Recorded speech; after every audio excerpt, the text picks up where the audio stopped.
ओम ज्ञानतिमिरान्धस्य ज्ञानाञ्जनशलाकया चक्षुरुन्मिलितं येन तस्मै श्रीगुरुवे नमः। ओम महावदन्याय कृष्ण प्रेम प्रदायते कृष्णाय कृष्ण चैतन्य नामिने गौरत्वेषे नमः। तप्त कांचन गौरंगी राधे वृंदावनेश्वरी वृषभानुसुते देवी प्रणमामि हरिप्रिय। हे कृष्ण करुणा सिंधु दीन बंधु जगतपते गोपेश गोपिका कांत राधा कांत नमस्ते। वांछा कल्पतरुभ्यश्च कृपा सिंधुभ्य एव च पतितानां पावनेभ्यो वैष्णवेभ्यो नमो नमः। सर्वप्रथम मैं अपने गुरुपाद पद्म नित्य लीला वैष्णव विष्णुपाद परमहंस परिव्राजकाचार्य दंडी स्वामी श्री श्रीमद् भक्ति वल्लभ तीर्थ गोस्वामी महाराज जी के चरणों में अनंत कोटि दंड प्रणाम करते हुए उनसे अहेतु की कृपा प्रार्थना करता हूँ। तत्पश्चात पूज्य पद माधव प्रभु जी के चरणों में दंड प्रणाम करते हुए उनसे अहेतु की कृपा प्रार्थना करता हूँ। समस्त रूपानुग गुरु वर्ग के चरणों में अनंत कोटि दंड प्रणाम करते हुए उनसे अहेतु की कृपा प्रार्थना करता हूँ। समस्त भक्त ब्रह्मचारी वृंद और भक्तगणों को भी मेरा यथा योग्य प्रणाम। पुरुषोत्तम मास के आरंभ से लेकर आज लगभग एक महीना का जो अंतिम दिवस है श्रीमद् भागवतम का हम पाठ कर रहे हैं और इसी श्रृंखला में यह आज का अंतिम दिवस है। वैसे तो श्रीमद् भागवतम नित्य है, उसका अंत तो नहीं होता, किंतु हम समय में जो है बद्ध हैं, जिसके कारण समय के कारण हमको प्रभु जी ने जैसे कल बोला था कि आज अंतिम दिवस के रूप में ही करते हैं, अगर समय मिला तो फिर उसको आरंभ करेंगे। तो उसी श्रृंखला में आज जो है उद्धव जी का ब्रज गमन का हम थोड़ा सा श्रवण करेंगे 10-15 मिनट के लिए, फिर प्रभु जी आएंगे वही इस पे प्रकाश डालेंगे। तो यह जो ब्रज गमन है उद्धव जी का, यह महत्वपूर्ण इसलिए भी है क्योंकि इस विषय में जो ब्रजवासियों का प्रेम है उसके ऊपर प्रकाश डाला गया है। और जो चैतन्य महाप्रभु जी हैं उनका भी इस धरा पर जो अवतरण हुआ वो इसीलिए हुआ क्योंकि वह इससे निगूढ़ रहस्य जो यहाँ गोलोक का प्रेम है उसको देने के लिए ही इस धरा पर अवतरित हुए थे। तो जो श्री कृष्ण है वह ब्रज में 11 वर्ष और लगभग 2 महीना या फिर हम कह सकते हैं कि 11 महीने 56 दिन ब्रज में रहे और वहां पर उन्होंने अनेक अनेक प्रकार की लीलाएं की। जैसे कि पूर्णिमा से लेकर अभी तक हमने 10वां स्कंद आरंभ किया हुआ है, तो इसमें आपने बहुत सारी कृष्ण जी की लीलाओं को श्रवण किया। तो वह सभी की सभी लीलाएं इन्हीं 11 वर्ष और 56 दिनों के बीच में ब्रज में श्री कृष्ण द्वारा की गई। 14 वर्ष उन्होंने मथुरा में वास किया और 100 वर्ष द्वारिका में। तो यहाँ पर कहते हैं कि श्री कृष्ण ने ब्रज से वह क्यों गए, श्री कृष्ण का ब्रज से जाने का जो कारण है वह क्या कारण है। तो ब्रजवासियों के जो विशुद्ध प्रेम है और जो उनकी उत्तम सेवा है जो उन्होंने श्री कृष्ण के लिए की, उसी को ही इस विश्व में इस जगत में स्थापित करने के लिए श्री कृष्ण जो है वह वृंदावन से गए। तो जो यह प्रेम है, इस प्रेम का एक लक्षण है गुण रहितम कामना रहितम प्रतिक्षण वर्तमानम। यदि हम इस प्रेम का जो व्याख्या है इसको समझते हैं तो हमको पता चल जाएगा कि जो उद्धव जी जब वह गोपियों को समझाने के लिए गए श्री कृष्ण के कहने पे, तो उन्होंने वहां पर क्या दर्शन किया जिससे वह अपने ज्ञान को वहीं पर छोड़कर और इस प्रेम को लेकर आ गए। तो गुण रहितम कामना रहितम प्रतिक्षण वर्तमानम। जो इस जगत का प्रेम है ना वह मूल प्रेम नहीं है। जो इस जगत का प्रेम है वह मूल प्रेम नहीं है, वह उस नित्य प्रेम का ही छाया रूप है और उस छाया रूप को ही हम असल में प्रेम मान बैठते हैं। यहाँ पर उदाहरण देते हैं कि जिस प्रकार शरीर है और उसकी छाया है, तो जो शरीर है हमारे ही शरीर की छाया है, किंतु यदि आप अपनी छाया को भोजन कराओगे तो क्या शरीर की तृप्ति हो जाएगी? तो शरीर की तृप्ति होती नहीं है। उसके लिए शरीर को ही भोजन करवाना पड़ेगा। श्रीमद् भगवद गीता में भी 15वें अध्याय में गीता के श्री कृष्ण जो है वह अर्जुन को बतलाते हैं कि यह जो जगत है यह उस नित्य जगत का प्रतिबिंब है। जिस प्रकार से एक नदी के किनारे पे कोई वृक्ष है और वह वृक्ष नदी की ओर झुका हुआ है, उस वृक्ष पे फल भी हैं, तो उस प्रतिबिंब में फल तोड़कर खाना मूर्खता है। तो इसी प्रकार बतला रहे हैं यहाँ पर कि शरीर को भोजन करवाना पड़ेगा, छाया को नहीं। तो अब यहाँ पर बोलते हैं कि यह जो नित्य प्रेम की जो छाया स्वरूप हम जिसको प्रेम मानते हैं वह इस जगत का क्यों है? तो उसका कारण है स्वलालसा, यानी हमारा स्वार्थ। हमारा जो एक दूसरे से प्रेम का कारण है वह स्वार्थ ही है, और जितने से भी हम प्रेम का आदान प्रदान करते हैं उसका कारण हमारी स्वलालसा ही है। तो इससे यह सिद्ध होता है कि जो हमारा प्रेम है जगतवासियों का उसमें कारण है, कारण निहित है, कारण सहित प्रेम है, कारण के बिना प्रेम नहीं है। यदि कारण है तो प्रेम बना रहेगा, और यदि कारण नहीं है तो प्रेम नहीं बनेगा। जब तक हमारी आंखों के सामने है तब तक प्रेम है, और यदि नहीं है तो इस प्रकार इस प्रेम की यहाँ पर स्थिति है। तो जो विशुद्ध भक्तों का संग है, यदि वह किसी प्रकार से मिल जाए किसी जीव को, तो वह उनके संग से श्री कृष्ण की चर्चाएं करेगा, उनके विषय में श्रवण करेगा, जिससे उसके हृदय में उत्कंठा उत्पन्न होगी, और उसी उत्कंठा के फलस्वरूप वह अपनी साधना को तीव्र करेगा, जिससे उसको उस प्रेम का कुछ आभास हो पाएगा, और उस आभास से ही वह इस जगत के प्रेम को और उस जगत के प्रेम में अंतर कर पाएगा। जो नित्य प्रेम है वह सतोगुण, रजोगुण, तमोगुण, इन तीनों गुणों से परे है और कामना से रहित है। हमारी क्या कामना होती है कि भगवान श्री कृष्ण के दर्शन हो जाएं। किस लिए हो जाएं? ताकि हमारे मन को सुख पहुंचे। तो अब यहाँ पर टीकाकार कहते हैं कि क्या यह सही है? वैसे तो एक दृष्टिकोण से सही है, हम कृष्ण दर्शन के लिए ही सारा कुछ जो भी क्रियाएं करते हैं, किंतु जब यहाँ पर गोपियों की बात आती है, ब्रजवासियों की बात आती है, तब यह स्तर नीचे हो जाता है। वह अपने सुख के लिए श्री कृष्ण के दर्शन की कामना नहीं करते हैं। तो श्री कृष्ण जो हैं वह हमारे नित्य स्वामी हैं और हम उनके नित्य दास हैं। तो जब उनकी इच्छा होगी तभी वो दर्शन देंगे, यही हमारे लिए उत्तम है। वो दर्शन देंगे तो भी ठीक है, और वह दर्शन नहीं देंगे तो भी ठीक है, क्योंकि वो हमारे स्वामी हैं। अब हमारी भक्ति में जो सबसे बड़ी बाधा है, हमारे भक्ति में सबसे बड़ी बाधा यही है कि हम अपने साधन के बल पे श्री कृष्ण को अपने अधीन करना चाहते हैं। हम श्री कृष्ण को अपने अधीन करना चाहते हैं कि हमने 3 लाख मालाएं कर ली, हम गोवर्धन की परिक्रमा कराए, मठ में बहुत सेवा करते हैं, कृष्ण को दर्शन देना पड़ेगा। अब उनको दर्शन देना पड़ेगा। जैसे हम किसी के घर पे सर्वेंट है, उसको महीना वेतन देते हैं, उसको कपड़ा भी दे देते हो, मेडिसिन की भी हेल्प हो जाती है, इसलिए अब जो हम कहेंगे वो उसको करना पड़ेगा। तो टीकाकार कहते हैं यह एक प्रकार से व्यापार है।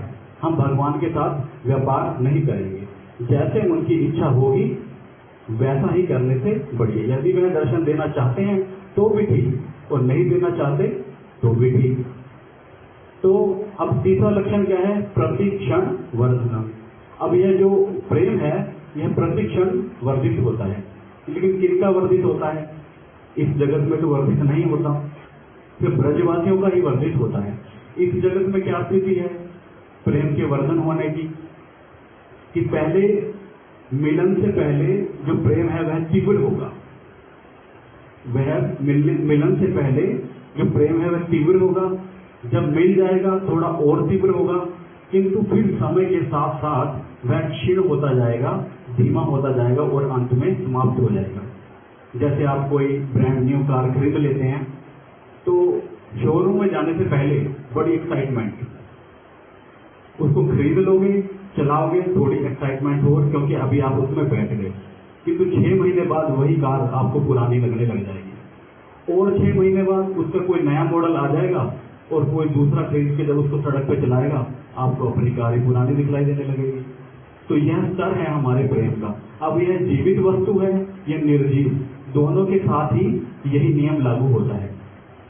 क्योंकि जो ब्रजवासियों का प्रेम है वह प्रतिक्षण वर्धन होता है और उसमें बतलाया कि स्पेशली राधा रानी का उनका जो प्रेम है वह प्रतिक्षण ही वर्धन होता है। कृष्ण चाहे उनसे दूर रहे या पास रहे उससे कोई फर्क पड़ता नहीं है, वह सब समय के लिए ही वर्धन होता रहता है।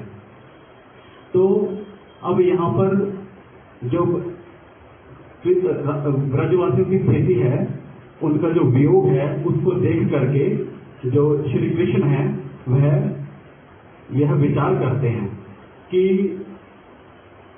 कौन सा ऐसा उपयुक्त व्यक्ति है जिसको मैं ब्रज में भेज सकूं और वह वहां से उनको सांत्वना तो दे ही, साथ में जो उनका विशुद्ध प्रेम है उसको ले करके आस्वादन भी करे और पूरे विश्व में जो है वह उसका प्रचार करे।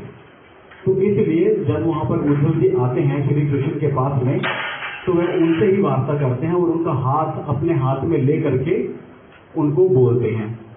किंतु यहाँ पर पहले उद्धव जी के बारे में बतलाया कि वृष्णि नाम परम मंत्री कृष्णस्य दैता सखा शिष्य बृहस्पते साक्षात उद्धव बुद्धि संतमा। जो उद्धव है वह कैसे हैं?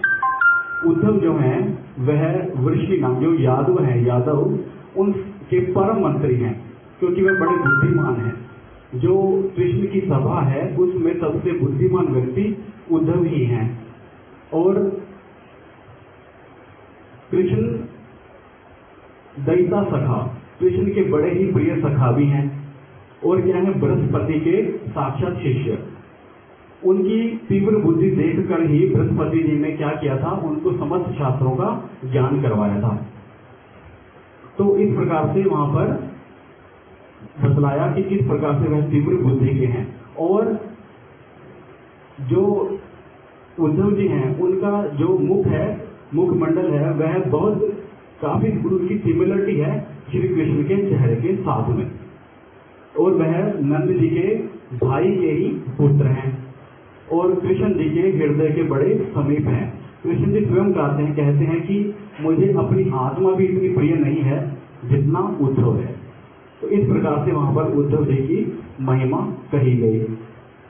तो हाथ पकड़कर श्री कृष्ण जी उद्धव जी को कहते हैं कि तुम ब्रज जाओ और वहां पर नंद बाबा यशोदा मैया का जो विरह है उसको आप जो है, उसकी विरह की जो ताप है उसको आप शांत करो, और जो ब्रजवासी हैं वह भी उसी वियोग से व्याकुल हैं, तो उनको भी आप शांत करो।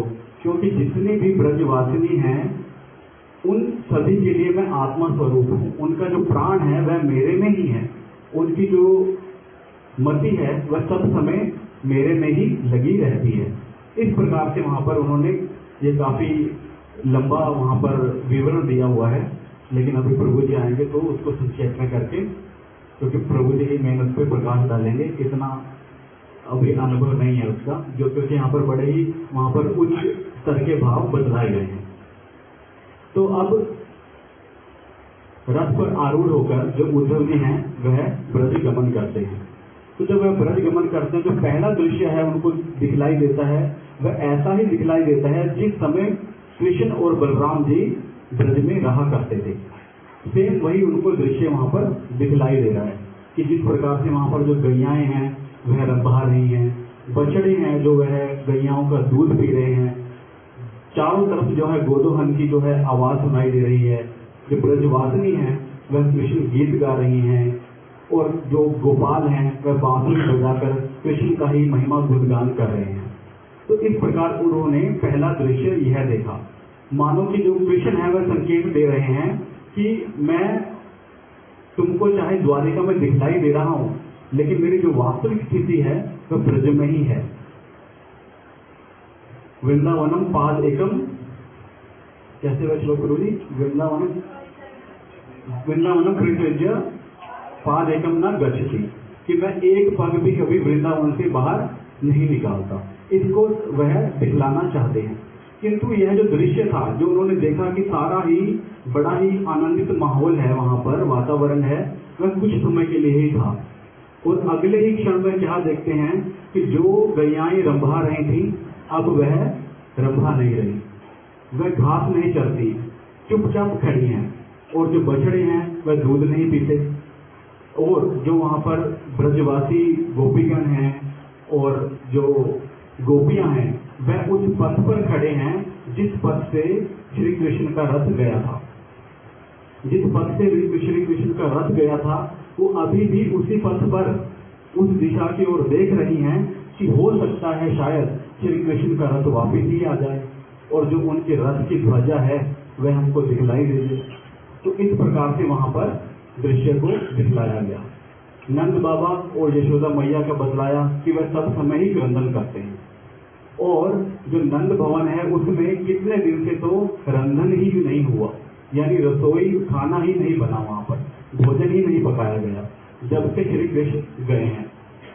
यशोदा मैया सब समय ही वहां पर क्रंदन करती हैं। जब उद्धव जी उनके घर पर आए और नंद बाबा से वह श्री कृष्ण की वार्तालाप सुन रहे हैं और नंद बाबा भी उनको यह बतलाते हैं कि किस प्रकार कृष्ण ने हमको नाना प्रकार के असुरों से रक्षा की और माखन लीला चोरी, उनकी जो क्रियाएं हैं, चपल क्रियाएं, उनका खेलना कूदना, ब्रजवासियों को सताना, इस प्रकार जब वह उनकी व्याख्या कर रहे हैं तो यशोदा मैया उसको श्रवण करके और अत्यधिक व्याकुल हो गई और क्रंदन करने लगी।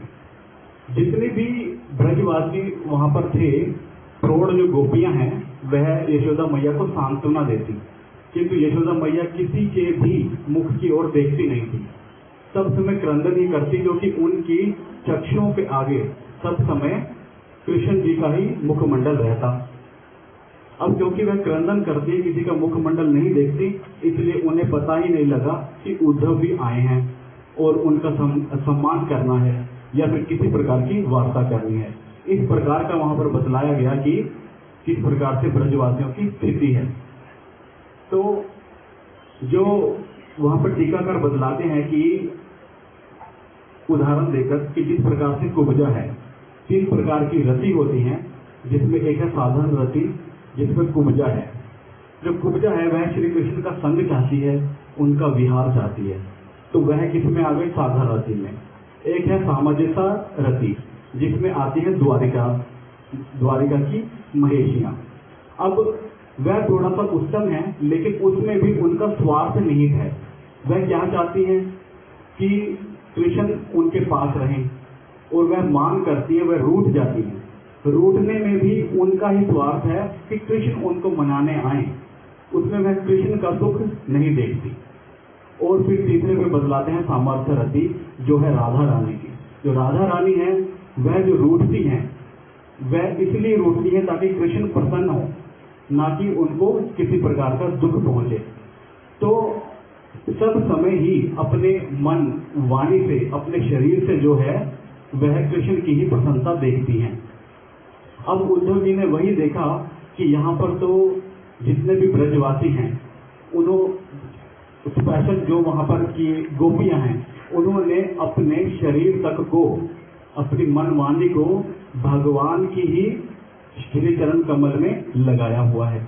और वहां पर विश्वनाथ चक्रवर्ती ठाकुर जी बोलते हैं कि सिर्फ इस जन्म के लिए नहीं, अगले जन्म में भी जो व्यक्ति अपने धार्मिक प्रयासों को करता है, अपने अगले जन्म के मंगल के लिए हम जो अनुष्ठान करते हैं, उनको भी उन्होंने त्याग दिया, ब्रजवासियों ने उनको त्याग दिया।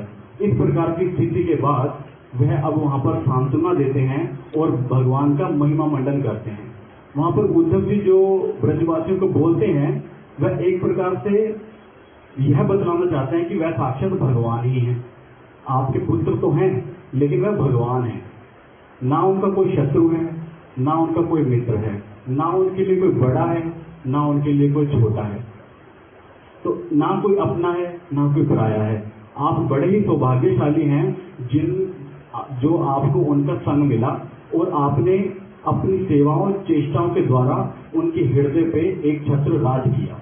बड़े बड़े ऋषि मुनि तपस्वी जो हैं वह भी इस स्थिति को प्राप्त नहीं कर पाते, और कृष्ण भी जो हैं वह सब समय ही आपके विषय में सोचते हैं।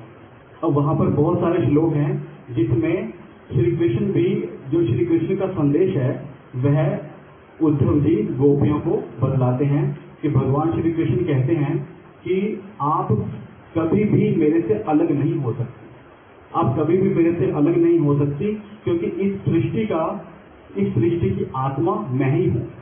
और जो यह प्रकृति है, यह पंच तत्व जैसे कि हवा, पानी, वायु, इसमें प्रकृति के तत्व जिस प्रकार से सब समय विराजित रहते हैं, इसी प्रकार से मैं प्राणियों के हृदय में, मन में और उनकी इंद्रियों में रहता हूँ।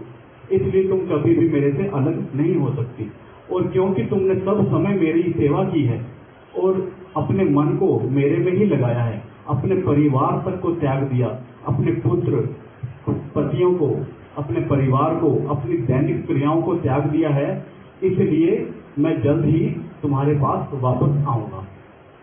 इस प्रकार से उन्होंने जो उद्धव के द्वारा इस संदेश को दिया। अब वहां पर जो गोपियां हैं इसको श्रवण करके वह वहां पर 6 महीने तक लगातार वार्ता हुई उद्धव जी की और ब्रजवासियों की।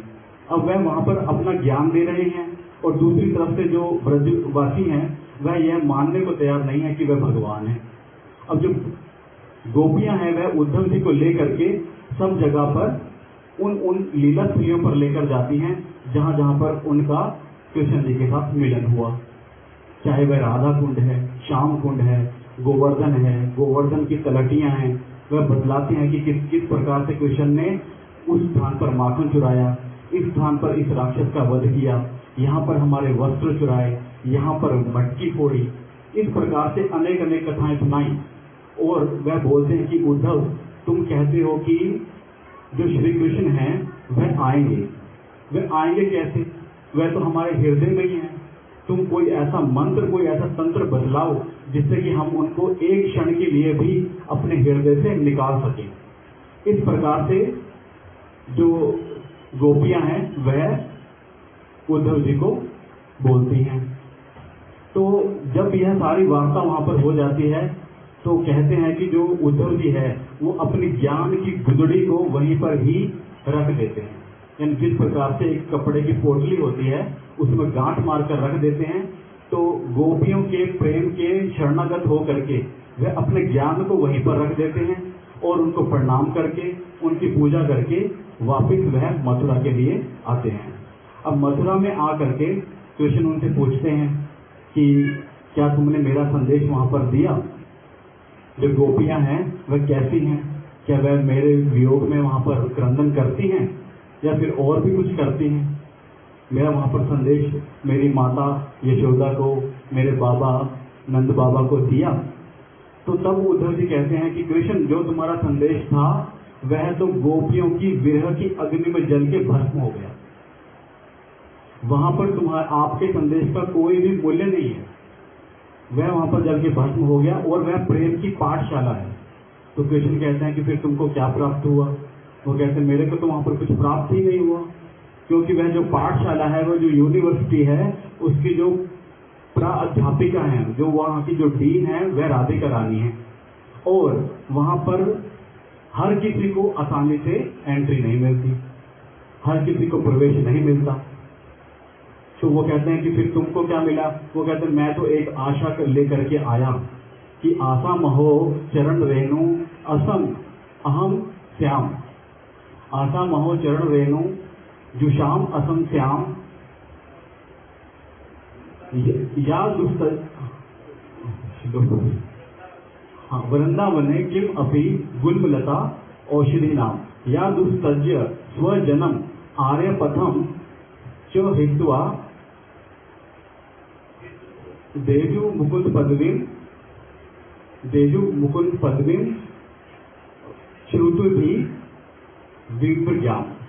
तो वो कहते हैं कि मैं इस आशा से लेके आया हूं कि वह जो गोपियां हैं के चरण रेणु जो है किसी प्रकार से मेरे ऊपर पड़ जाए, किंतु इस शरीर में नहीं, किसी प्रकार की वनस्पति हो, गुल्म हो, लता हो, फूल हो, और जब वह वृंदावन के पथ पर जा रही हो तो किसी प्रकार से उनका जो चरण है मेरे ऊपर पड़े और उसकी जो चरण रज है उसको मैं प्राप्त कर पाऊं। तो इस प्रकार से वह श्री कृष्ण जो है उद्धव जो है वह श्री कृष्ण को अपना वहां पर अपना अनुभव वहां का बतलाते हैं। और जो इस कृष्ण जी को संदेश देने के बाद वह वही सारा संदेश जो है अपना अनुभव है देवकी, वासुदेव और वहां की जो महेशियां हैं उनको भी बतलाते हैं। अब जो बाकी का है वह पूज्यपाद माधवपुरी प्रभु जी प्रकाश डालेंगे उसके ऊपर। वांछा कल्पतरुभ्यश्च कृपा सिंधुभ्य एव च पतितानां पावनेभ्यो वैष्णवेभ्यो नमो नमः।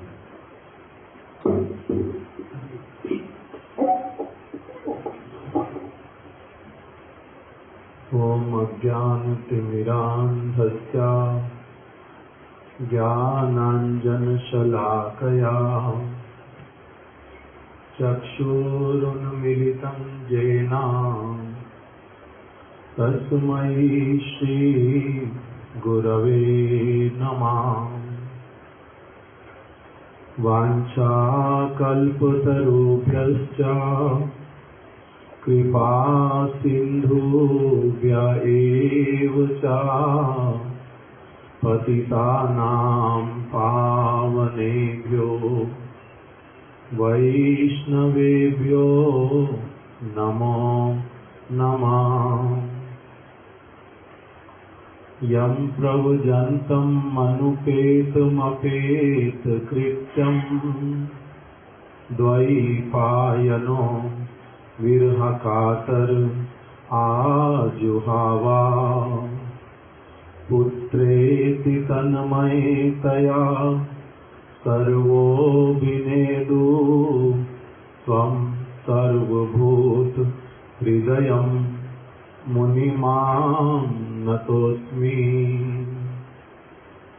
नारायणं नमस्कृत्य नरं चैव नरोत्तमं देवीं सरस्वतीं व्यासं ततो जयं मुदीरये। नष्टप्रायेषु अभद्रेषु नित्यं भागवत सेवया भगवती उत्तमा श्लोके भक्तिर्भवति नैष्ठिकी। श्रीकृष्ण चैतन्य प्रभु नित्यानंद श्री अद्वैत गदाधर शिवासादि गौर भक्त वृंद। हरे कृष्णा कृष्णा कृष्णा हरे हरे, हरे राम राम राम हरे हरे। हरे कृष्णा कृष्णा कृष्णा हरे हरे, हरे राम राम राम हरे हरे। हम लोगों ने पिछली अमावस्या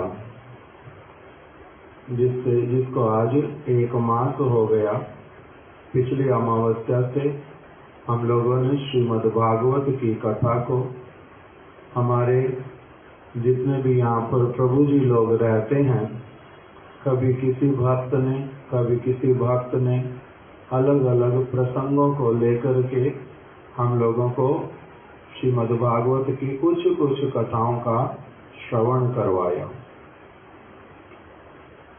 श्रीमद् भागवत को संपूर्ण रूप से समझने के लिए तो बहुत समय चाहिए। अलग प्रकार का एक मन का भावना चाहिए, जो समझाने वाले ठीक ठीक रूप में भागवत का हमारे को अध्ययन करवा देने वाले ऐसे भक्तों का भी फिर संग चाहिए, जिससे कि भागवत को ठीक से समझा जा सकता। किंतु जैसा भी हो, कुछ प्रयास किया, अलग अलग प्रसंगों को श्रवण किया, बीच में प्रहलाद महाराज जी के चरित्र को, अम्बरीश महाराज जी के चरित्र को स्पर्श भी नहीं किया। बहुत सारे प्रसंग हैं जिनको स्पर्श भी नहीं किया बिल्कुल भी। इसलिए क्योंकि समय तो बहुत थोड़ा सा ही लिया, प्राय 1 घंटा ही प्रतिदिन करते थे, किंतु तब भी इस पुरुषोत्तम मास में पहली बारी ऐसा हो पाया मेरे लिए कि कुछ न कुछ भागवत की कथा हम लोग प्रतिदिन सुनते रहे। यही हम लोगों का एक बाल प्रयास। गुरुपाद पद्म वैष्णव गण हमारे से प्रसन्न हो, यही उनके श्री चरण कमलों में प्रार्थना। श्रीमद् भागवत के 10वें स्कंद का प्रारंभ किया। किस प्रकार से भगवान श्री कृष्ण का जो है इस धराधाम पर प्राकट्य हुआ। उससे पहले और बड़े सारे प्रसंग बतलाए जिसमें भगवान के अवतारों का वर्णन आया, किंतु जो अवतारों का वर्णन उसमें बहुत सारी बातें नहीं बतलाई। उनको संक्षेप में बतला करके ही शुभदेव गोस्वामी आगे बढ़ गए, किंतु कृष्ण की कथा का बड़े अच्छी तरह से उन्होंने परीक्षित महाराज जी को आस्वादन करवाया। इसलिए कृष्ण की कथा जो है, ब्रजवासियों की जो कथा है, वो बहुत ही अच्छी तरह से भागवत में वर्णित है। और प्रसंग तो संक्षेप में है, और अवतारों की कथा जो है वहाँ पर संक्षेप में है, किंतु कृष्ण अवतार की कथा वो बहुत सारा विस्तार भी वहाँ पर किया गया। ब्रज का जो वास्तविक आनंद, उसके विषय में शुभदेव गोस्वामी ने स्पर्श किया। जहाँ पर सबसे पहले उन्होंने क्या कहना प्रारंभ किया, एक और तो मथुरा का प्राकट्य बतलाया, और फिर किस प्रकार से वसुदेव जी कृष्ण को लेकर के ब्रज में आ गए, और यहाँ पर ब्रज में छोड़ करके वो चले गए। प्रातःकाल सुनंदा जी ने, जो माता यशोदा के साथ में थी, नंद बाबा की बहन सुनंदा, उन्होंने सबसे पहले क्या देखा, माता यशोदा ने बालक को जन्म दिया है। उसी को देख करके एकदम से बड़े आनंद के साथ में पूरे नंद भवन में एकदम से उसने इस प्रकार से शब्द किया, सारे लोग परम आनंदित हो उठे, लाला भयो लाला भयो लाला भयो लाला भयो। इस तरह से कहते कहते एक स्थान से दूसरे स्थान पर भ्रमण करने लगे। नंद बाबा ने सुना, बड़े आनंदित हुए। सभी ब्रजवासियों को संदेश पहुंचने लगा। कितने बजे जन्म हुआ कृष्ण का? रात्रि में 12 बजे। उनको कितने बजे पता चला? कुछ समय के बाद में, भोर होते होते। माता यशोदा को प्रसव पीड़ा इत्यादि का कुछ पता भी चला नहीं।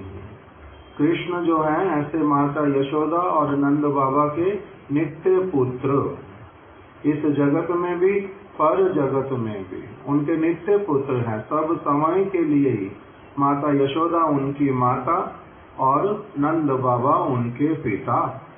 इसीलिए उनके सौभाग्य का वर्णन किया शुभदेव गोस्वामी ने कि यशोदा चा महाभागा सन्यम यथा पपौ हरि।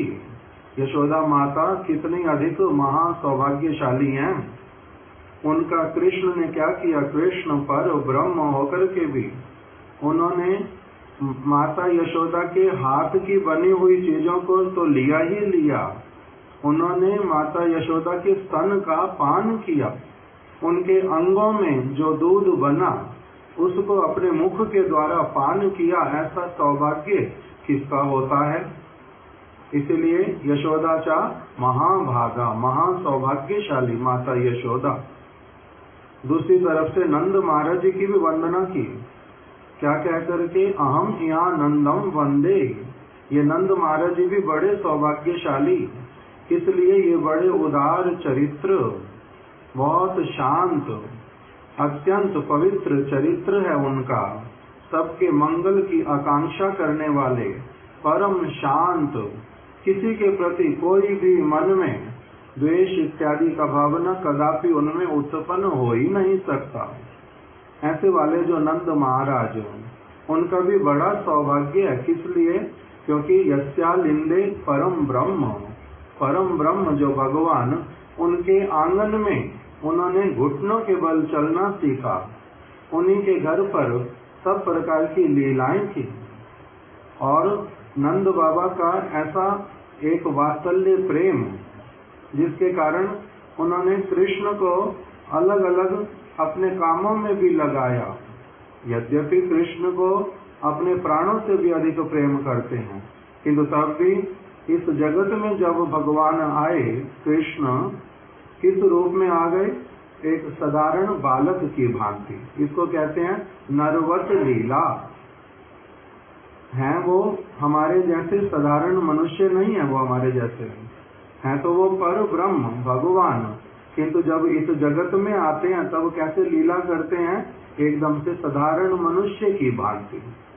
उसी में फिर बहुत सारी अलौकिक लीलाएं भी करते हैं, जिससे ज्ञात होता है पूरी तरह से कि ये साधारण बालक नहीं है, ये तो स्वयं भगवान है। ऐसी वाली अलौकिक लीलाएं भी करते हैं।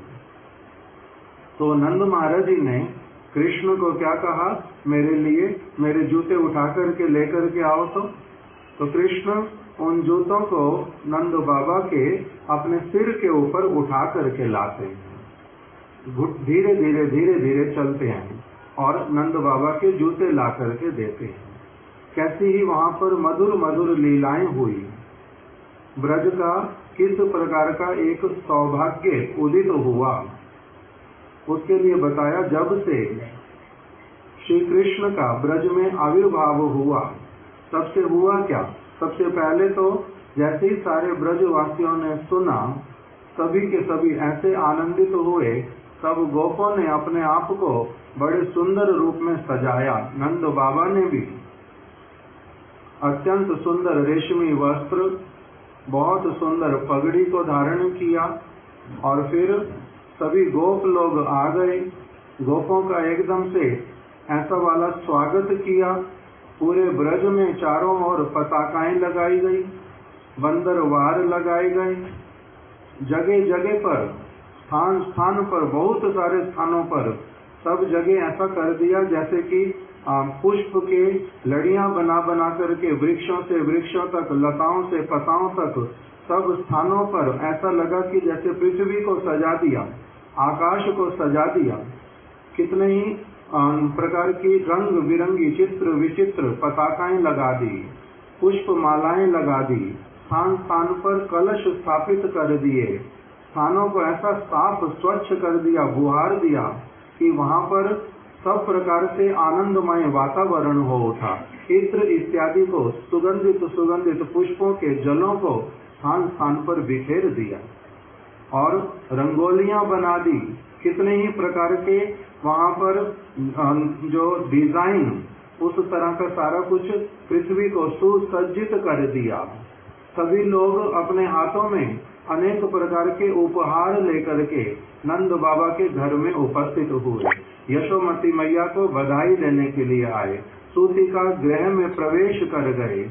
मालाओं, कितने कितने रत्न, हीरे मोती, ये सारे लेकर के माता यशोदा के लिए, बालक के लिए वस्त्र लेकर के, कितने ही नारियल, कितने ही गीत गाते हुए, मंगलमय गीत गाते हुए सूतिका गृह में उन सब लोगों ने प्रवेश किया। इस प्रकार से ब्रज का वर्णन किया। सभी ने अपने घरों में अनेक प्रकार के मंगलमय सारे चिन्ह जो है वो स्थापित कर दिए और सभी लोग निरंतर अपने मुख से क्या बोलते जा रहे हैं कि ये नंद का लाला चिरंजीवी हो, ये नंद का लाला जो है दीर्घ काल तक इस जगत में राजाओं की भांति सब समय विहार करे। हे लाला, तुम्हारा बड़ा सौभाग्य हो, तुमने नंद के घर को आलोकित कर दिया।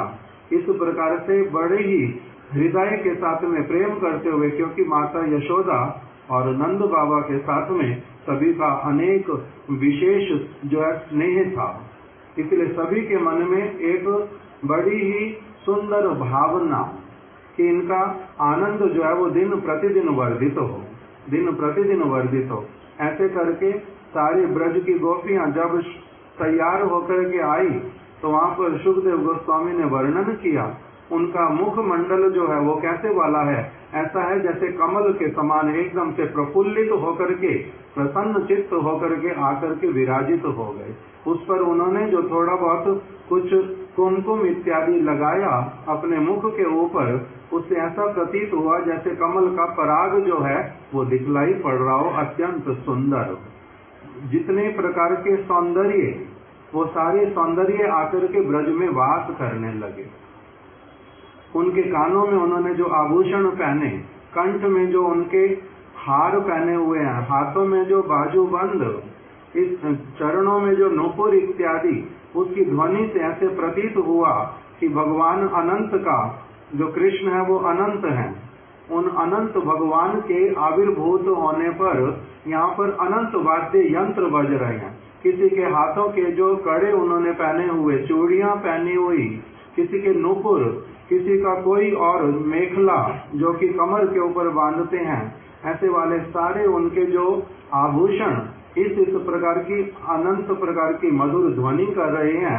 ऐसे लग रहा है जैसे ना जाने कितने कितने प्रकार के वाद्य यंत्र बज रहे हैं।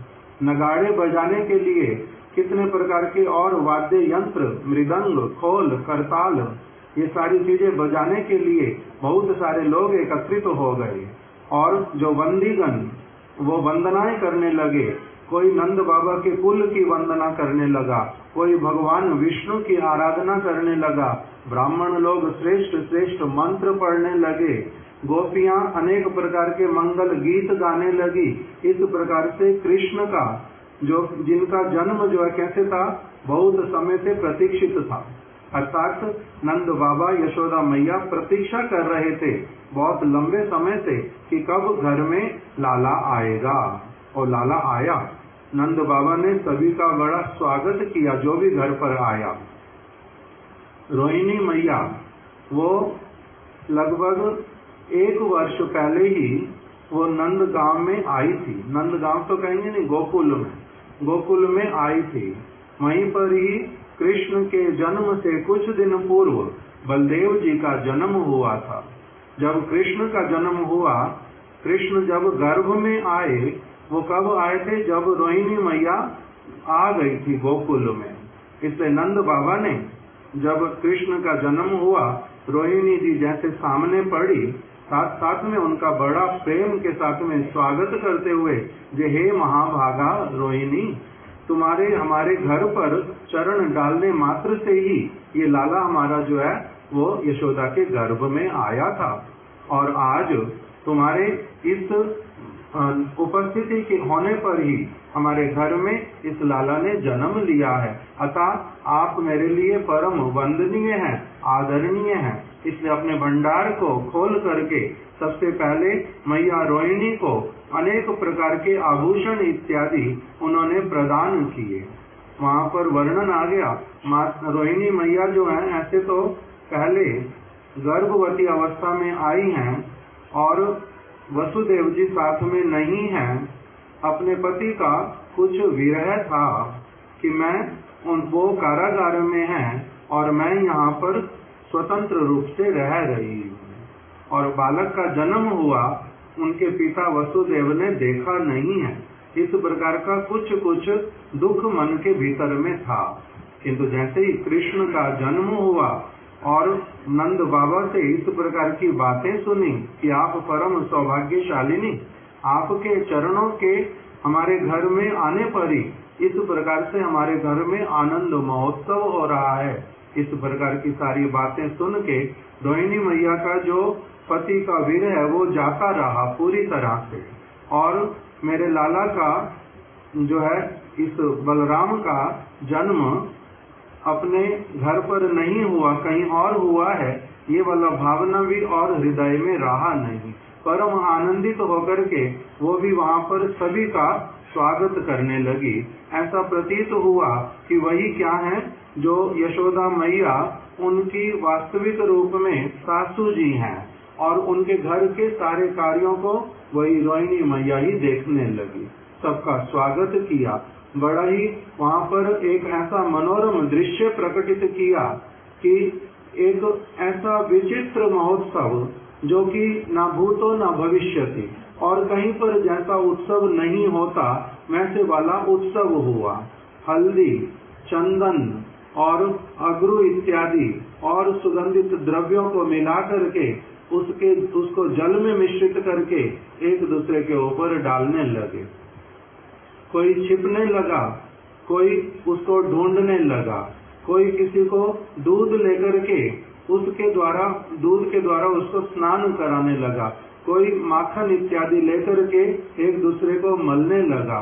इस प्रकार से ना जाने क्या क्या जो मुख में आता जा रहा वो सब बोलते जा रहे हैं, और बड़े से बड़ा भी एकदम से छोटा बालक जैसा बन गया। ऐसा आनंद महोत्सव मनाया, उसी को क्या नाम दिया? नंद महोत्सव। कृष्ण का नंद महोत्सव पालन किया। नंद लाला की जय, नंद बाबा की जय, यशोदा मैया की जय। मुकुंद दत्त है, करो कीर्तन करो तो 5 मिनट आ जाओ।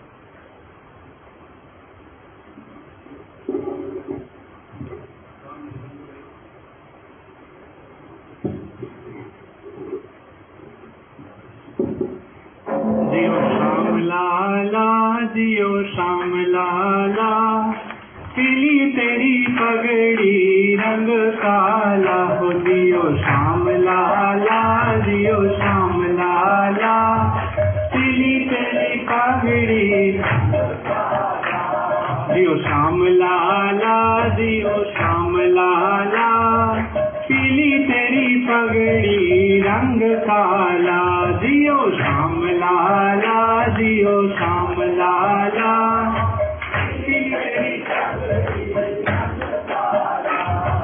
गोकुल में आयो नंद लाला,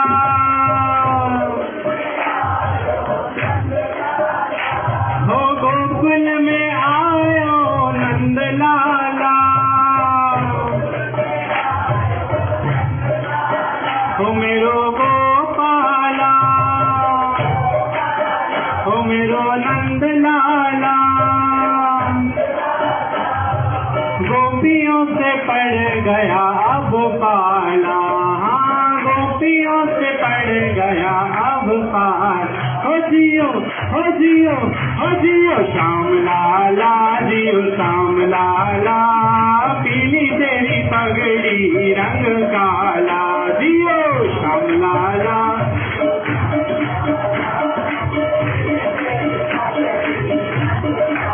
हो जियो श्याम लाला, जियो श्याम लाला, पीली तेरी पगड़ी रंग काला।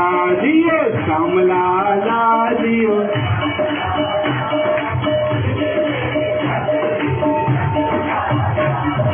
मत रोका ना हुआ हुआ,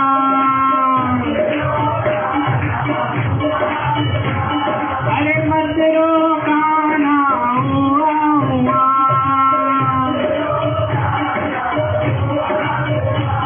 वो समझावे तू नंदा बुआ, हाँ समझावे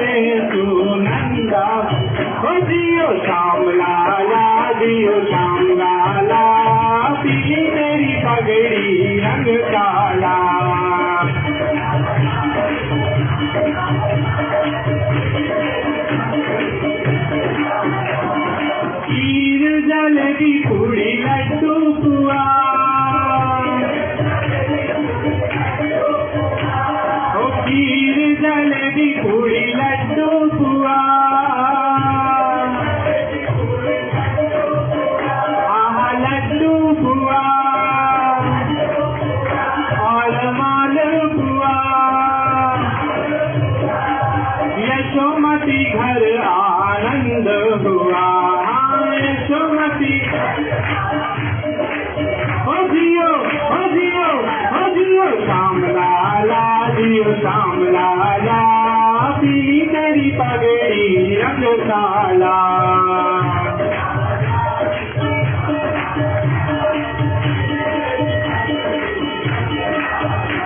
ओ चरमर करे पलना, ओ चरमर करे पलना, ओ ब्रजवासी गाए जियो ललना, ब्रजवासी गाए जियो ललना, और ब्रजवासी गाए जियो ललना। हो जियो, हो जियो, हो जियो श्याम लाला, जियो श्याम लाला, पीली तेरी पगड़ी रंग काला।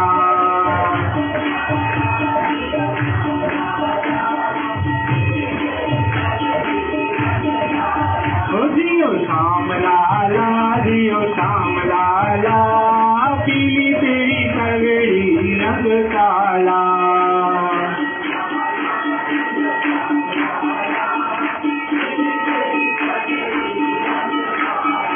चलो देखनाए नंद घर लाला हुआ, चलो देखनाए नंद घर। ओ नंद के आनंद भयो जय कन्हैया, ओ नंद के आनंद भयो, ओ हाथी घोड़ा पालकी, ओ हाथी घोड़ा पालकी, बधाई हो, बधाई हो, ओ बाबा को बधाई हो, ओ मैया को बधाई हो, बधाई हो, बधाई हो, बधाई हो, बधाई हो, बधाई हो, बधाई हो, बधाई हो, बधाई हो, ओ बाबा को बधाई हो, और मैया को बधाई हो, बधाई हो, बधाई हो, बधाई हो, बधाई हो, बधाई हो, बधाई हो, बधाई हो, बधाई हो, बधाई हो, बधाई हो। कृष्ण है, कृष्ण है, कृष्ण है, कृष्ण है।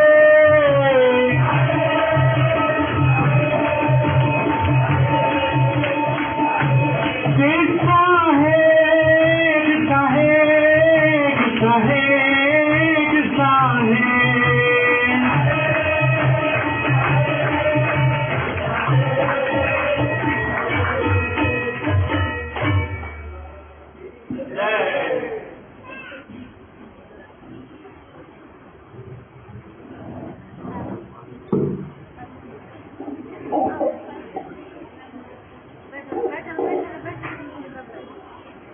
वहीं पर ही अब नंद बाबा के घर पर सभी लोग आ गए और वहां बताया नंद स्वात्मज उत्पन्न जाता अलादो महामना आहुया विप्रान वेद ज्ञान स्नाता शुचिर अलंकृता।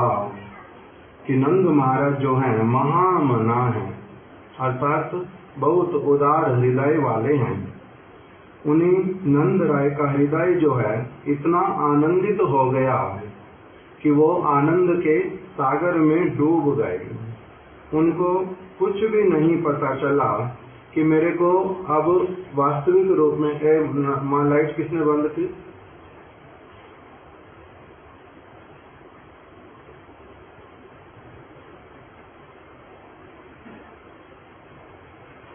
तो अभी नंद बाबा के विषय में जब बतला दिया सुखदेव गोस्वामी ने कि उन्होंने स्नान किया, सुंदर सुंदर वस्त्र धारण किए, अलंकार धारण किए और फिर वेदज्ञ ब्राह्मण लोग आ गए। उन्होंने स्वस्ति वाचन किया। हम लोग जिस स्वस्ति वाचन को सुनते हैं ना, कि हम पुष्प लेते हाथ में अथवा चावल और हल्दी हाथ में लेते हैं, सुगंधित पुष्प, उसको लेकर के फिर मंगल सूचक वचन बोलते हैं, भगवान के नामों का गान करते हैं। उसी को बताया वो क्या है, स्वस्ति वाचन, ब्राह्मणों के द्वारा मंगलमय आशीर्वाद वचन। तो ब्राह्मणों ने क्या किया, सभी ने स्वस्ति वाचन किया। नंद बाबा ने अपने बालक का स्वस्ति वाचन करवाया और फिर विधि पूर्वक उसका जात कर्म करवाया, नाड़ी छेदन इत्यादि। फिर उसके बाद में अपने जो इष्ट देव उनका आराधना करवाया, पितरों के उद्देश्य से आराधना करवाई। सब प्रकार से बालक का मंगल हो, कोई विघ्न आकर के बिल्कुल भी उपस्थित ना हो। जिस प्रकार से साधारण भाषा में बोलते हैं कि कोई नजर ना लगे, डाकिनी शाकिनी कोई और जो हमारा मंगल ना चाहता हो, ऐसा कोई व्यक्ति आकर के उपस्थित ना हो पाए, इस प्रकार के सारे उपाय किए। ब्रज में इस प्रकार से आनंद महोत्सव हो उठा। उसके बाद में बताया कि कैसे नंद बाबा ने तत् आरम्भ्यानंदस्या ब्रजा सर्व समृद्धिमान, जिस दिन से श्री कृष्ण का इस जगत में प्राकट्य हुआ नंद गोकुल में, उसी समय से वहां पर क्या हो गया, ब्रजा सर्व समृद्धिमान। वहाँ वो ब्रज जो है रिद्धियों सिद्धियों से अत्यंत समृद्ध हो गया। और हरेर निवासात्म गुणई, क्योंकि भगवान स्वयं वहां पर आके उपस्थित हो गए, तो इसीलिए उस स्थान का अपना एक प्रभाव ब्रज है। नित्य काल के लिए वहां पर बसंत ऋतु विराजमान, समस्त प्राणी परम आनंदित, शोक और दुख नाम की कोई वस्तु होती है, उनको उस वस्तु का कुछ आभास ही नहीं है। इसलिए ऐसे वाले ब्रज में जहाँ पर सुंदर यमुना जी, कितने ही प्रकार के सरोवर, मानसी गंगा, कुसुम सरोवर, अनेक अनेक प्रकार के सरोवर, कैसे कैसे वन और उपवन, सर्वत्र आनंद पूर्वक विचरण करने वाले पशु और पक्षी, कैसे कैसे पक्षियों के शब्द, कैसे भ्रमरों की गुंजार, पुष्पों की कैसी सुगंधी, किस प्रकार का वो धीर समीर, इस प्रकार का नित्य ब्रज में जैसा वातावरण, और उस पर भी फिर एक परम और आनंद कृष्ण आकर के उपस्थित हो गए। जहाँ पर सारे वन में जो वृक्ष हैं वो कैसे वाले हैं, उनके लिए बताया कल्प तरवा, कल्प तरु हैं। गैयाएं वहां पर कैसी वाली हैं, काम धेनुएं, काम धेनु है सारी। ब्रज की रज कैसी है, चिंतामणियों के समान। और वहां पर जो सारे प्राणी ऐसे आनंद के साथ में विचरण करते हैं कि मानो उनके पास में सबसे बड़ी संपत्ति क्षण क्षण में प्रकटित हो रही हो। जब कुछ मुख से बोलते हैं तो सबको ऐसा प्रतीत होता है मानो कि वो गान गा रहे हो। जब वो चलते हैं तो ऐसा प्रतीत होता है मानो नृत्य करते हुए जा रहे हैं कि ना जाने इनके पास कौन सी वस्तु इनको प्राप्त हो गई।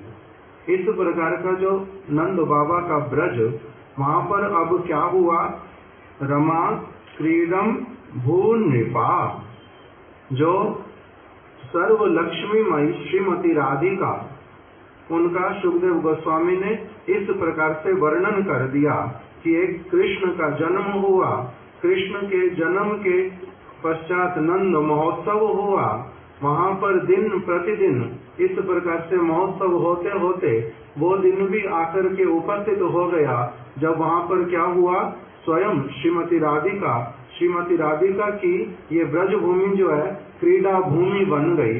वो यहाँ पर आकर के रमा क्रीडम भू नृपा, रमा क्रीडम अर्थात श्री कृष्ण के आविर्भाव के पश्चात सर्व लक्ष्मीमयी श्रीमती राधिका का भी इस ब्रज में आगमन हुआ। कहाँ पर आई वो, उनका आविर्भाव कहाँ पर हुआ, वृषभानु महाराज जी के घर पर। वृषभानु महाराज उनको लेकर के आ गए। उसके लिए अलग अलग कल्प में अलग अलग कथाएं हम लोगों को गुरुदेव श्रवण करवा देते थे। किसी कल्प में वृषभानु महाराज जो हैं वो गए यमुना जी में स्नान करने के लिए। गोकुल से थोड़ी ही दूरी पर उनका स्थान था, जहाँ पर नंद बाबा स्थान बनाते हैं, उसी के आसपास में ही वृषभानु महाराज जी भी अपना वास स्थान बनाते हैं। जिस समय नंद बाबा गोकुल महावन में रहते, उस समय वृषभानु महाराज जो हैं वो रहते हैं रावल में। जब नंद बाबा आ जाते हैं छठी करा में वृंदावन के पास, गोकुल के समस्त प्राणी सभी लोग, उस समय वृषभानु महाराज आ जाते हैं राल में। नंद बाबा रह जाते छठी करा पे, उसका नाम था पहले छठी करा, वहां पर रह जाते, और वृषभानु महाराज रह जाते राल में। जब नंद बाबा चले गए नंद ग्राम में, नंदीश्वर पर्वत पर, तब वृषभानु महाराज जी थोड़ी दूरी पर ही कहाँ पर आ गए, वृषभानुपुर बरसाना में। तो इसलिए जब जहाँ जहाँ पर रहते हैं बिल्कुल पास पास में रहते हैं। इधर नंद बाबा के घर में कृष्ण का जन्म हुआ, आनंद महोत्सव, और थोड़े ही समय के बाद में वृषभानु महाराज जी को उनकी लाली जो है वो प्राप्त हो गई। जमुना जी में स्नान करने के लिए गए, एक अत्यंत सुंदर कमल के ऊपर छोटी सी बालिका उन्होंने दर्शन प्रदान किया भोर के समय में। इसलिए वृषभानु महाराज उनको लेकर के आ गए और कीर्तिदा मैया की गोदी में दे दिया। किसी किसी समय उनका जन्म कीर्तिदा जी के गर्भ से भी होता है। इस प्रकार से अलग अलग प्रकार से राधा जी के जन्म का वृतांत वर्णन किया। मुख्य रूप से बतलाया कि कृष्ण आए, उस दिन से ब्रज की एक निराली शोभा प्रारंभ हुई, और जब से फिर श्रीमती राधिका थोड़े समय के बाद में वहाँ पर आविर्भूत हुई, कभी कृष्ण से पहले भी आविर्भूत होती हैं और कभी कृष्ण के बाद में भी आविर्भूत होती हैं। भागवत में जो सुखदेव गोस्वामी जी ने बता दिया, वो बताया कि कृष्ण के जन्म के पश्चात इस श्लोक में कि रमा क्रीडम भू नृपा, कि राधिका के आविर्भाव को उन्होंने सूचित कर दिया। ब्रज में श्रीमती राधिका आ गई, ब्रज रिद्धियों सिद्धियों से भरपूर हो गया। कृष्ण की सेवा के उद्देश्य से कोई भी ब्रजवासी जो कामना करता है वहाँ पर सब कुछ सहज रूप में उपलब्ध होता है। वृक्ष सब समय समस्त ऋतुओं के फल प्रदान करते हैं। नदियाँ, यमुना जी अपने आप से ऐसी ऐसी मणियों को, ऐसे पुष्पों को लेकर के विराजित हो जाती हैं जो पहले किसी ब्रजवासी ने देखे ही नहीं थे। पृथ्वी एकदम से परम प्रफुल्लित हो जाती हैं कि मेरे को अभी क्या प्राप्त होगा, कृष्ण के चरण कमलों का साक्षात संग प्राप्त होगा। अभी तो माता यशोदा कभी कभी बालक को भूमि पर रख देती हैं, उतना स्पर्श होता है। फिर जब ये चलेगा तब इसके चरणों के जो चिन्ह हैं वो भी मैं धारण करूंगी। पृथ्वी इस प्रकार से आनंदित होती है। गिरिराज गोवर्धन प्रतीक्षा करने लगे, ओ सर्वत्र मंगलमय ध्वनियां सुनाई दे रही हैं, मेरा भी बड़ा सौभाग्य अभी उदित होने ही वाला है। मेरे पास में कृष्ण थोड़े ही समय में चल करके अपने आप से आके मुझे कृतार्थ करेंगे। यमुना जी की लहरें उस दिन से सब समय एकदम से ऐसी हो गई जैसे सब समय ऊपर की ओर उछलती हुई, नृत्य करती हुई, और वो प्रवाहित होती जा रही हैं। कभी कभी ऐसे लगता है एक ही स्थान पर रुक जाती हैं जैसे, और अपने पुष्पों को, कमलों को ला करके आगे से पीछे इस प्रकार से बिखेरती हैं कि जैसे उनका हृदय ही पुनः पुनः पुनः पुनः बाहर आ रहा हो। सारे वृक्ष ऐसे झुक गए फलों के द्वारा, मानो कृष्ण को प्रणाम कर रहे हों। और जो लताएं हैं, पताएं हैं, सभी में से केवल कौन सी ध्वनि सुनाई देती है वहाँ पर, राधा कृष्ण राधा कृष्ण राधा कृष्ण राधा कृष्ण। इसलिए ब्रज में प्रवाद है इस प्रकार का, वृंदावन के वृक्ष को मर्म न जाने कोई, यहाँ डाल डाल और पात पात पे राधे राधे होए। और एक कीर्तन में बोलते हैं कि वृंदावन यमुना जी की लहरें बोले श्री राधा राधा श्री राधा राधा, वृंदावन के मोर बोले श्री राधा राधा श्री राधा राधा। सभी प्राणी उसी प्रकार से राधे का, कृष्ण का सब समय अपना गान करते हैं। ऐसे वाला ब्रज बन गया कि वहां पर सभी लोग परम आनंदित। कृष्ण धीरे धीरे बड़े हुए, अनेक प्रकार की लीलाएं करने लगे। उसके बीच में ही उनका कितने ही प्रकार का असुरों का मारण, ये सब कुछ हुआ। ब्रज में असुर आए कैसे सारे? ब्रज ऐसा स्थान है क्या जहाँ पर असुर लोग आ सके? जैसे ही ये वाला कृष्ण को सुखदेव गोस्वामी ने परीक्षित महाराज जी को जैसे ही बतलाना प्रारंभ किया, कभी पूतना के विषय में, कभी अगासुर बकासुर के विषय में, साथ ही साथ में जो परीक्षित महाराज, उनका मुख एकदम से हो जाता कि ये कैसे संभव है, जहाँ पर स्वयं भगवान विराजित, जहाँ पर उनकी स्वरूप शक्ति श्रीमती राधिका विराजित, वहाँ पर ये राक्षसियां, प्रेत, भूत, पिशाच भगवान का नाम सुनने मात्र से ही जो वहाँ से चले जाते हैं, वो वहाँ पर फिर प्रवेश कैसे कर पाते हैं? ये ऐसा ब्रज जिसमें कि कोई बहुत हजारों हजारों वर्षों तक साधन करने पर भी, जहाँ पर सज्जन व्यक्तियों का भी प्रवेश नहीं हो पाता, वहाँ पर ऐसे वाले असुर लोग जो हैं उनका प्रवेश कैसे होता है? उस बात को परीक्षित महाराज जी के मुख के ऊपर देख करके सुखदेव गोस्वामी जी ने पुनः पुनः वर्णन किया। जहाँ पर भगवान का नाम कीर्तन होता है, उसके लिए एक श्लोक उन्होंने बोल दिया कि हे परीक्षित, ना यत्र श्रवणादिनी रक्षो गणानि स्वकर्मसु कुर्वन्ति सात्वतम भर्त्युर यातुन धानश्च तत्र ही। जिस स्थल पर मानव क्या करते हैं, इस लोक और परलोक के कार्यों में सात्वत पति भक्त वत्सल श्री कृष्ण की लीला गाथा का कभी श्रवण, कभी कीर्तन, कभी स्मरण, कभी मनन, कभी उनका सेवन करते हैं, उस स्थान पर जहाँ पर उनके नामों का गान होता है, क्या उस स्थान पर राक्षस और राक्षसियों का कभी प्रवेश भी हो सकता है? कभी नहीं हो सकता। उनका प्रभाव तो ऐसे स्थानों पर होता है जहाँ पर भगवान से संबंधित कुछ भी नहीं होता। इसलिए यहाँ पर जो उनका प्रवेश ब्रज के भीतर में वो किस प्रकार से होता है? कहते नंद भवन में तो स्वयं ये जो कृष्ण है वो स्वयं विराजित हो गए। अन्य एक स्थान पर श्रीमती राधिका आकर के उपस्थित हो गई।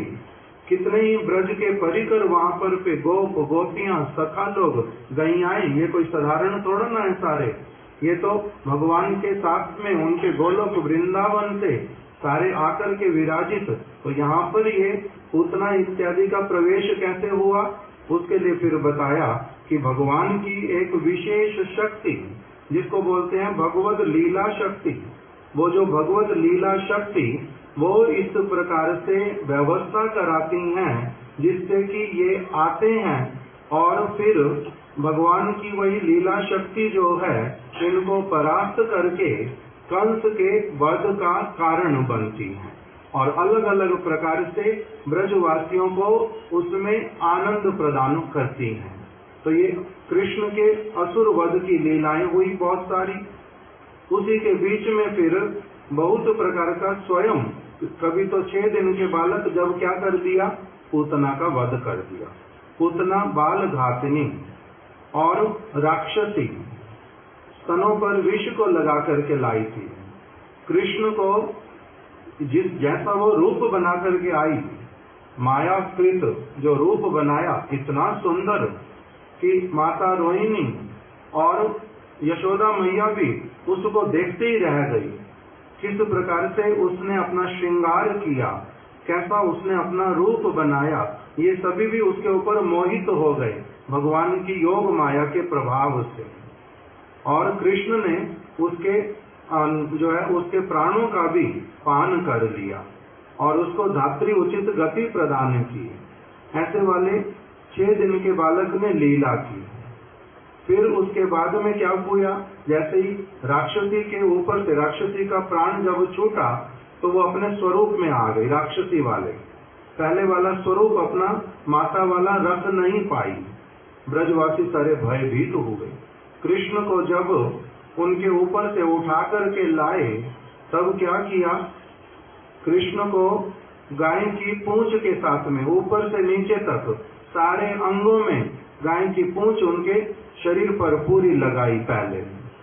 फिर जिस स्थान पर गैया रहती हैं वहां की सारी धूली को लेकर के कृष्ण को ऊपर से नीचे तक उससे स्नान करवाया।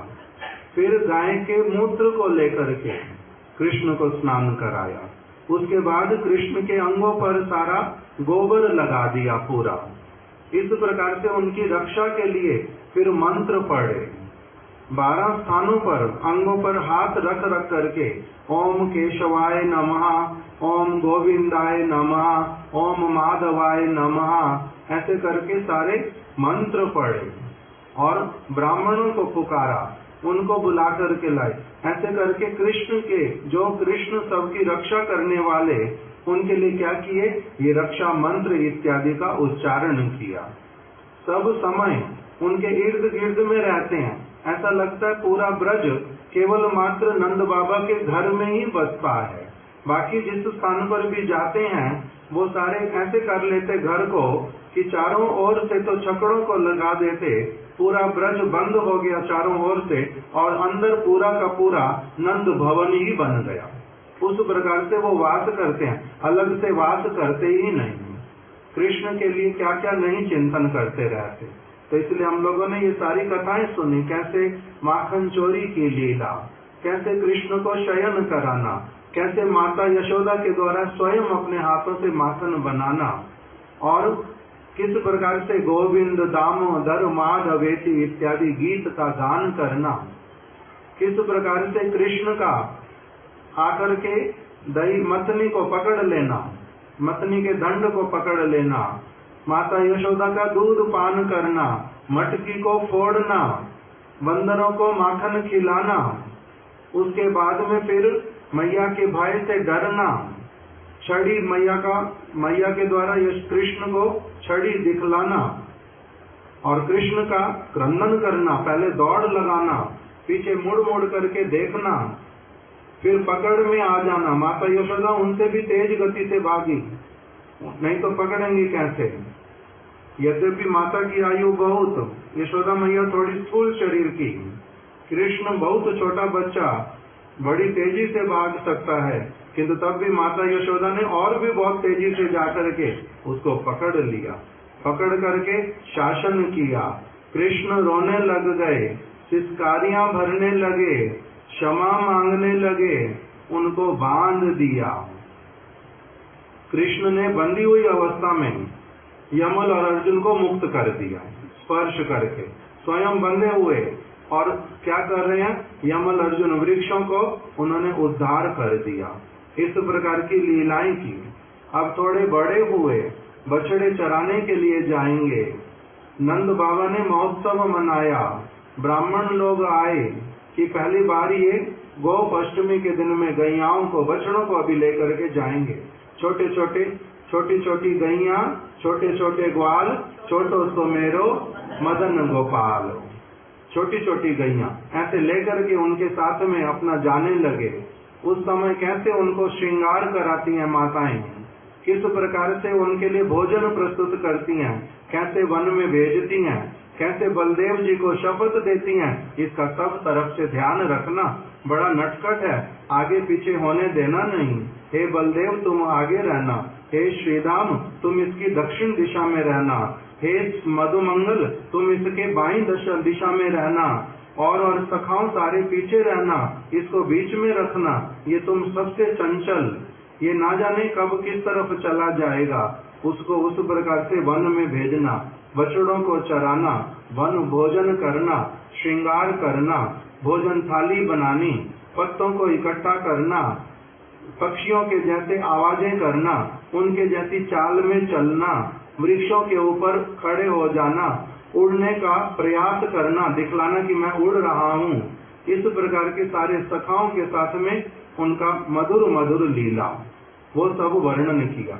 ऐसे करते करते कृष्ण थोड़े बड़े हुए, किस प्रकार से उनका ब्रज की गोपियों के साथ में कैसे मिलन हुआ, किस प्रकार से परस्पर में वार्तालाप करते हैं, कैसे वो माता यशोदा के घर में राधा रानी अपनी सखियों के साथ में आकर के भोजन बनाती हैं, किस प्रकार से कृष्ण सखाओं के साथ बैठ करके भोजन ग्रहण करते हैं, नंद बाबा के कैसे चरण छूते हैं, कितना वृद्ध गोप गोपियों से नित्य प्रति आशीर्वाद प्राप्त करते हैं और सभी को आनंदित करते हैं। इसी दृक स्वालीलाभिर आनंद कुंडे स्वाघोष नीमाजंतम आख्यापयंतम तदीयेषितागेषु भक्तैर्जितत्वं पुनः प्रेमतत्वं शतावृत्ति वंदे।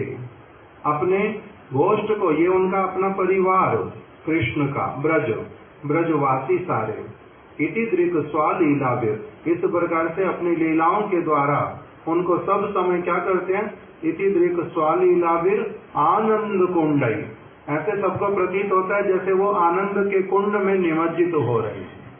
आनंद कुंडई नीमजंतम स्वाघोष नीमजंतम आख्यापयंतम, जहाँ तक सीमा हो सकती है आनंद की, उन सभी को वैसे वाला आनंद प्रदान करते हैं और स्वयं भी बड़े आनंद के साथ में विचरण करते हैं। वो यहाँ पर कोई पादुका धारण करते नहीं, बहुत सारे कोई आभूषण धारण करते नहीं, पुष्पों का श्रृंगार, यहाँ पर सब प्रकार के पुष्पों को धारण करते हैं, चंदन इत्यादि लगाते हैं, गैरिक धातुओं को लगाते हैं, कैसा कैसा परस्पर का श्रृंगार कर देते हैं, कैसे पीताम्बर धारण करते हैं, मोर मुकुट धारण करते हैं, वंशी बजाते हैं, उस वंशी की मधुर ध्वनि वो सभी को एकदम से मंत्र मुग्ध कर देती है।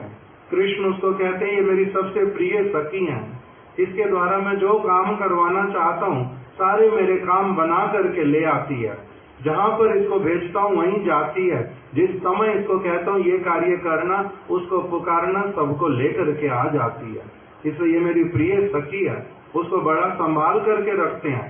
कभी कभी गोपियां उनकी उस वंशी को जैसे देखती हैं एकदम से कि थोड़ा सा कृष्ण असावधान है, उनकी उस वंशी को चुरा लेती हैं, छिपा देती हैं और कृष्ण फिर प्रार्थना करने आते हैं, हाथ जोड़ते हैं, दे डारो ना बांसुरी मेरी, राधे रानी दे डारो ना बांसुरी मेरी, या वंशी में मेरे प्राण बसत हैं तो वंशी भई चोरी, राधे रानी दे डारो ना बांसुरी मोरी।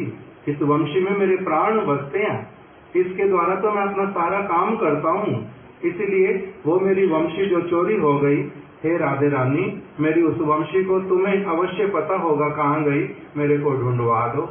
राधा रानी क्या बोलती हैं कि क्या करोगे, वो तो बांस की बनी हुई छोटी सी, उसमें कोई रस भी नहीं, एकदम सूखी पड़ी, उस पर भी उसमें कितने सारे छेद, उसको तुम कहते हो कि तुम्हारे प्राण उसमें बसते हैं, कहाँ पर तुम्हारे प्राण बसते उस चीज में, छोटा सा बांस का टुकड़ा, उसको इतना अधिक तुम प्यार कर बैठे, ये कोई बात है?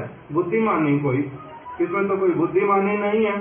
तब फिर राधा रानी क्या कहती हैं, राधा रानी कहती हैं कि कृष्ण कहते हैं कि तुम मेरे को बताओ, अगर मेरे पास वंशी ना हो तो मैं इतनी सारी गैयाएं, इतने सारे बछड़े, इनको बुला करके लाऊंगा कैसे अपने पास में, कैसे पुकारता हूँ उनको, वंशी बजाता हूँ, अलग अलग नाम पुकारता हूँ, जो गैयाओं के ग्रुप की बड़ी गैया हैं वो सबको लेकर के अपने आप आ जाती है, अब कैसे पुकारूंगा, काहे से पुकारूं गैया, काहे से पुकारूं राधे, क्या है कीर्तन में, काहे से पुकारूं, काहे गैया लाऊं घेरी, मेरी अगर वंशी ना हो तो मैं गैयाओं को घेर करके कैसे लाऊं, काहे से पुकारूं राधे, उनको पुकारूं कैसे, काहे से पुकारूं राधे, कहाँ से लाऊं गैया घेरी, किस चीज से मैं उनको घेर करके ले आऊं, वंशी से तो करता था। तो राधा रानी उत्तर देते मुख से पुकारो राधे, मुख से पुकारो प्यारे, हे प्यारे अपने मुख से गैयाओं को आवाज लगाओ, वंशी को जरूरी है बीच में चाहिए, अपने मुख से ही उनको पुकार लो और लठिया से लाओ गैया घेरी, घेरी अपनी लठिया को पकड़ लो हाथ में, वंशी से क्यों करना सारा कुछ, उसी से पकड़ करके लेकर के आ जाओ। इस प्रकार से वहां पर लीलाएं करते हैं। कभी बरसाना में सांकरी खोर छोटा सा रास्ता, एक व्यक्ति एक बार में जा सकता है, वहां से गोपियां माखन इत्यादि लेकर के जाती हैं और कृष्ण जो हैं आसपास में छिपे हुए, और वो मौका केवल देख रहे हैं कि कब मैं इनसे कैसे करके माखन इत्यादि ले लूं। गोपियों को पता जो ये आसपास में छिपा हुआ है, इसीलिए परस्पर में वार्तालाप करती हुई जाती हैं। क्या कहती हैं? एक सखी दूसरी सखी को कहती है, चलो सखी चले यशोदा धाम, सखीरी बहुत सतावे श्याम। ये माता यशोदा का लाला जो है, ये ऐसे तो बड़ा भोला भाला, सीधा साधा, सभी के साथ बड़े प्रेम से बात करता है, किंतु हमारे को क्या करता है? इस प्रकार से असुविधा में डालता है। कभी तो क्या करता है, हम माता यशोदा के घर जाएंगी, उनको शिकायत करेंगी। क्या कहेंगी उनको जाकर के? सुनो, सखीरी बहुत सतावे श्याम, मैया से कहेंगे तेरा गोपाला कपटी छलिया मन का काला, गोकुल का बदनाम सखीरी बहुत सतावे श्याम। तेरा ये लाला जो है ना, ये गोकुल के ऊपर कलंक है। ये तो इसने आकर के गोकुल को बदनाम कर दिया, गोकुल का बदनाम सखीरी। ये क्या करता है? हम लोगों को बहुत अधिक सताता है। पनिया भरन जब जाऊं जमुना पे, जमुना जी पे जब हम पानी भरने जाती हैं, पानी भरने नहीं देता। कभी हमारी बाह मरोड़ देता है, कभी हमारी मटकी फोड़ देता है, कभी कुछ करता है तो कभी कुछ करता है। इस प्रकार से परस्पर में सारे वार्तालाप करते हुए चलते। कभी दान घाटी पे उनसे माखन लेते हैं, कभी कोई लीला तो कभी कोई लीला। इस प्रकार से वहाँ पर सब समय आनंद महोत्सव, होली की लीला वहाँ पर होती है। संकर्षण कुंड के पास में गिरिराज गोवर्धन में, जहाँ पर अनेक अनेक लीलाएं, प्रमद मदन लीला, जहाँ पर राधा कुंड है, जहाँ पर श्याम कुंड है, जहाँ पर विशेष विशेष गैवर हैं, कंदराएं हैं, वहाँ पर कृष्ण अनेक प्रकार की लीलाएं करते हैं। ऐसा जो ब्रज जहाँ पर सभी परम आनंदित होकर कृष्ण की सेवा करते हैं, वहाँ पर सब समय फाग महोत्सव होता है, होली का महोत्सव। इसलिए जब हमारे भक्त लोग भागवत इत्यादि को पूर्ण करते हैं तो उसमें अंत में क्या कर देते? होली का कीर्तन कर देते हैं। होली होती है क्या कह करके? आज बिरज में होली रे रसिया, होली रे रसिया, बरजोरी रे रसिया। आज बिरज में होली रे रसिया। सब और सभी अपने घरों से निकल करके आते हैं और अनेक अनेक प्रकार के श्रृंगार करते हैं। इसलिए उनका खाना पीना, उठना बैठना, सोना सब कुछ किसके लिए होता है? कृष्ण की प्रसन्नता के लिए। ब्रज के समस्त प्राणियों का श्वास लेना, चलना, बात करना, सब चीज के भीतर में उनका पूर्ण जीवन केवल मात्र कृष्ण की सेवा को समर्पित होता है। वहाँ पर भागवत में इन्हीं बातों को बतलाया। ये सारा कुछ बतलाते क्या कहते हैं कि इसी प्रकार का जो स्थान वहाँ पर इस जगत के प्राणी भी यदि इच्छा करें तो वो वहाँ पर पहुँच सकते हैं। उस प्रकार की आराधना जैसी ब्रज की गोपियों ने की, कृष्ण की जैसी सेवाएं वो करते, जिस प्रेम के साथ में वैसी वाली सेवाएं यदि एक व्यक्ति ठीक ठीक रूप में गुरु पाद पद्म से और ब्रज के परिकरों से वैसे वाली बातों को श्रवण करते करते, ठीक से श्रवण करके उस प्रकार का लोभ होने पर फिर वैसे वाला भजन करने पर उसको क्या होता है?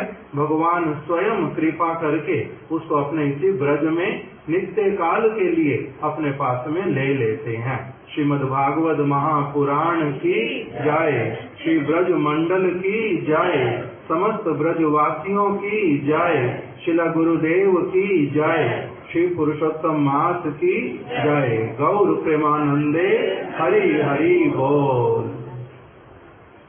सभी भक्तों ने यहाँ पर बहुत सारे भक्त लोग नित्य प्रति आते थे, नित्य प्रति कथा सुनते थे। श्रील गुरुदेव उनके साथ साथ हमारे ऊपर भी कृपा करें। इस पुरुषोत्तम मास में हम लोगों ने ये थोड़ा सा भागवत को श्रवण किया और बहुत सारे भक्तों ने प्रत्येक दिन ही हमारे को तो कभी भी मठ में रात को उल्टा ब्रह्मचारी लोगों को पहले ठाकुर जी का भोग बनाना पड़ता था। 1 महीना उनको वो बनाना भी नहीं पड़ा। अलग अलग भक्त लोग सब समय अपना बना करके ले आते थे। इसलिए सभी भक्तों का भी इस प्रकार से सेवा करना बड़े उत्साह के साथ में सभी धन्यवाद के पात्र, सबका मंगल हो, यही गुरुदेव के चरण कमलों में प्रार्थना है। गौर प्रेमानंदे हरि हरि बोल। आज सभी लोग दीपक दान करेंगे, फिर प्रसाद ग्रहण करेंगे। हरे कृष्ण।